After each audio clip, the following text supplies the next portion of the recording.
एक बार क्या हुआ था कि आपने जरासंध का नाम सुना है? तो जरासंध बार बार कितने ही गलत लोगों को, चरित्रहीन लोगों को लेकर, बड़ी बड़ी सेनाएं लेकर द्वारका में जाकर इनकी ओर युद्ध छेड़ देते थे। और कृष्ण ने इनको 17 बार हरा दिया, इनकी पूरी सेना को हरा दिया, ये जितने पट्टों को लेकर आते सबको हरा दिया। इन सब के बावजूद ये 18वीं बार आ गया। कृष्ण बोले, है कैसा बेशर्म आदमी है, इसको मतलब पूरी दुनिया के सामने इतना लज्जित कर दिया है, उसके बाद भी ये जो है, बोले इसमें शर्म हो सकता है ना हो, हम में तो है, मैं ही भाग जाता हूं। तो कृष्ण वहां से भाग लिए। खैर एक और कारण था कि वो रुक्मिणी का जो पत्र आया था तो वो उसके लिए जा रहे थे। बोले यार तो टाइम वेस्ट करेगा, ये लोग तो गधे हैं, बार बार लड़ाई लड़ाई करते रहते हैं, हम चले। तो जरासंध जरासंध क्या बोलता है पूरी दुनिया को, देखो डर के भाग रहा है। लेकिन कृष्ण की हालत देखो, कृष्ण अगर किसी युद्ध में नहीं लड़े और एक आध घंटा बोल दिए तो वो भी फेमस हो जाता है, और कृष्ण युद्ध से भाग गए तो वो भी फेमस हो जाता है, रण छोड़ रहा है। डाकोर में, गुजरात में एक मंदिर है, बड़ा ही सुंदर है भगवान। कोई गया है वहां पे? कौन कौन गए हैं?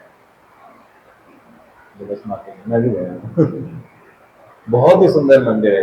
एक जैसे द्वारका में ना द्वारकाधीश, वैसे ही डाकोर में है, एकदम ऐसे रॉयल है। गुजरात में आप कृष्ण किसी मंदिर में बड़े रॉयल हैं, तो उनका जो साज से श्रृंगार है बड़ा ही सुंदर होता है, प्रसाद वगैरह है।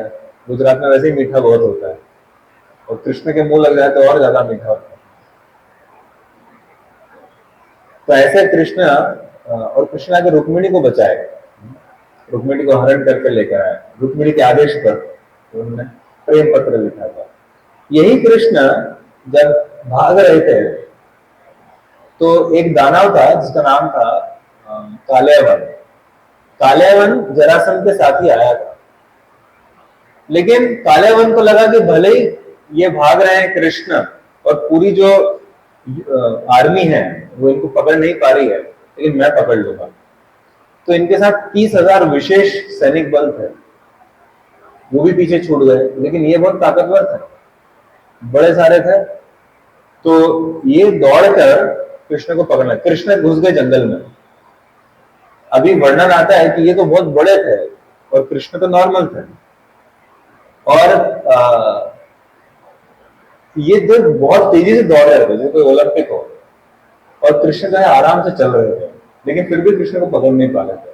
सोचिए अब दृश्य दृश्य का है ना, वो करने की सोचिए, जंगल आगे कोई भाग रहा है, आम आदमी है मतलब, और ये पीछे बड़ा सारा है, वो चल रहा है धीरे से और ये पीछे से पूरी तेजी से भाग रहा है, और घंटों तक भाग रहा है। कृष्ण चले गए जंगल के अंदर आराम से, पकड़ नहीं पा रहा है।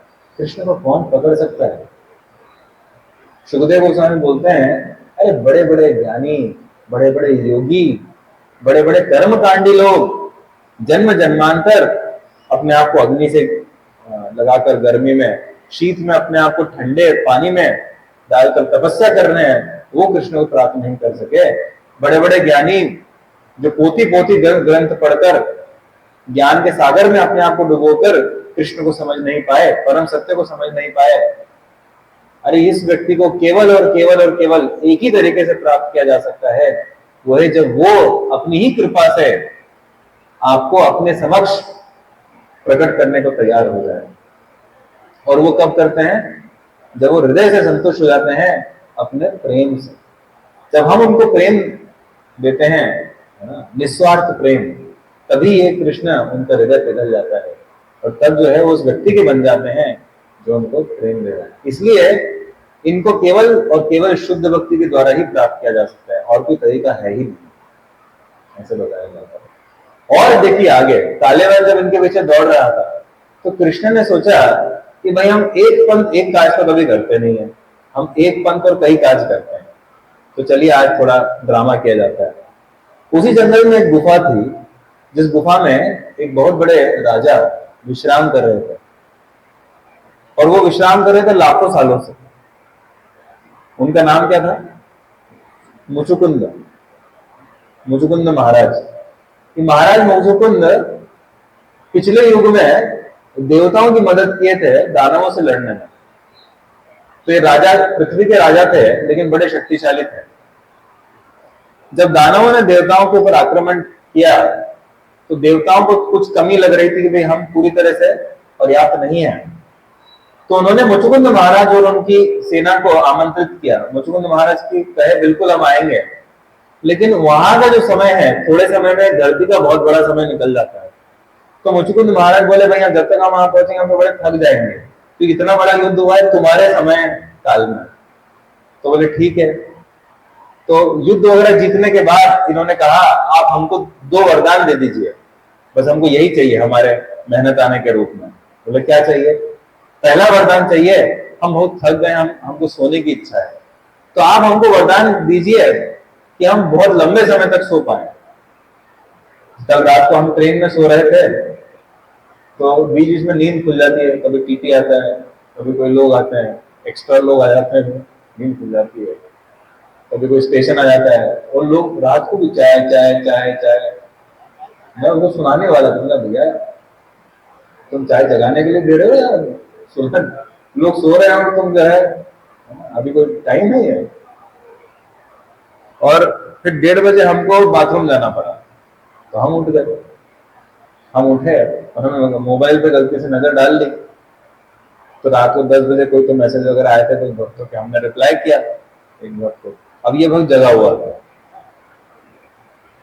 तो रिप्लाई करता है हमको, फिर उसने रिप्लाई किया हमको और फिर वो रिप्लाई करता है ना, आप जगे हुए कैसे हो रात को 1:30 बजे? मैंने बोला भाई क्षमा चाहता हूँ, बाथरूम गया था।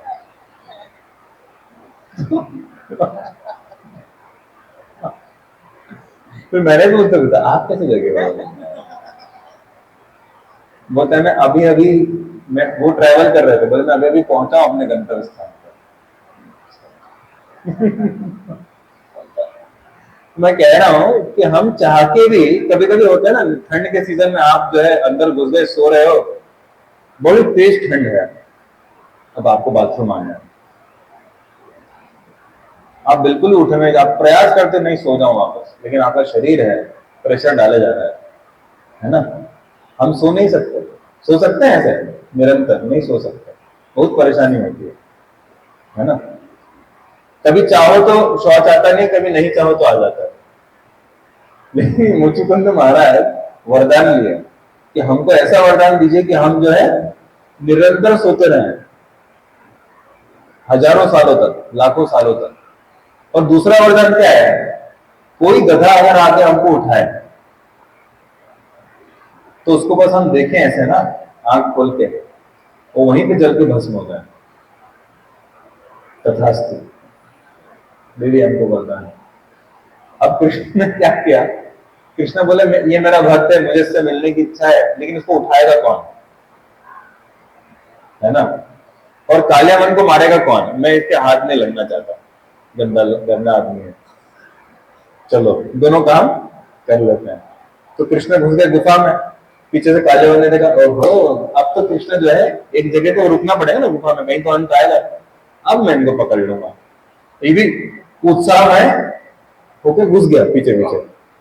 और कृष्ण ने अंदर जाके क्या किया, इनको जहां पे ये सोए हुए थे ना, तो ये एक्चुअली ऐसे सोए थे कि इनका चेहरा नहीं दिख रहा था, और ये भी राजा थे ना, कृष्ण भी राजा थे, तो दोनों अच्छे से ड्रेस हुए थे। वहां थोड़ा अंधेरा था तो बस ड्रेस चमक रही थी, दिख नहीं रहा था कौन है। कृष्ण आगे छुप गए साइड में कोने में और देखने लगे तमाशा। काले मन आए पीछे से, ओहो सो गया क्या, थक गया होगा बेचारा, या फिर हो सकता है अपनी मृत्यु को देखना नहीं चाहता है। तो इसने एक लात मारी, उठ गया ये। उठा, देखा, हरे कृष्णा। और काले मन हरि बोल होता है उसका। और कृष्ण इतने सुंदर लीलाएं करते हैं। उसके बाद कृष्ण मुचुकुंद महाराज से बड़ा अच्छा समय बिताए, बड़ा अच्छा। मुचुकुंद महाराज ने उनको बहुत ही सुंदर प्रार्थना अर्पित करी। तो प्रार्थना 10वें स्कंद के आई थिंक 51वें अध्याय में आती है, जो वर्णन है। और बहुत ही सुंदर वर्णन आता है। इस तरह से कृष्ण की जो लीलाएं हैं बड़ी ही सुंदर, बड़े ही शीलवान है, बड़े ही चरित्रवान है। देखो ये चाहते तो कालेवान को ऐसे ही मार देते, ये चाहते तो जरासंध की पूरी आर्मी को वापस मार देते, ये चाहते तो स्वयं इनको उठा लेते और भस्म भी नहीं होते, लेकिन कृष्ण ऐसे नहीं करता है। भाई मेरे भक्त ने आपको वरदान दिया है, कोई बात नहीं, मैं उसको रखूंगा। मैं ऐसा नहीं कि भाई, अब ये चाहते तो नरसिंहदेव चाहते तो हिरण्यकशिपु को ऐसे नहीं मार देते। इनको आवश्यकता थी उस वरदान को रखने की कि ऐसे नहीं मरेगा, वैसे नहीं मरेगा। नहीं, बोले ठीक है, ब्रह्मा जी ने दिया है, मैं उसका सम्मान करता हूं। तो ये कृष्ण का चरित्र है, बहुत ही सुंदर चरित्र है, अत्यंत सुंदर।